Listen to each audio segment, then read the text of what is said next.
Il convegno è stata anche l'occasione per presentare, oltre il libro di Danilo Maniscalco, che è Un Atlante su Ernesto Basile, anche la presentazione di un disegno di legge per la valorizzazione di tutti i siti presenti a Palermo, come il Villino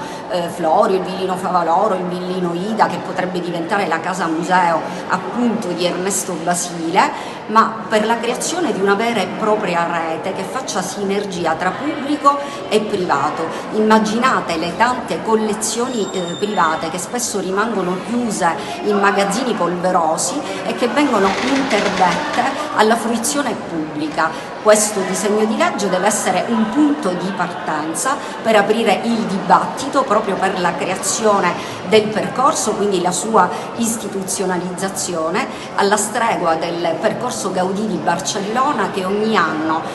attira milioni di visitatori e che diventa uno strumento incredibile di sviluppo economico.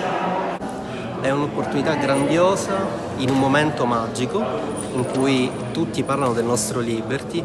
e in cui dobbiamo ricordarlo. Abbiamo la fortuna di avere in Sicilia forse una delle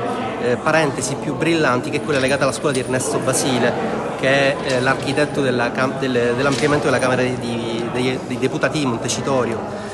Tutta questa bellezza però ha bisogno di un grande piano Marshall di salvaguardia, di valorizzazione, di restauro, senza la quale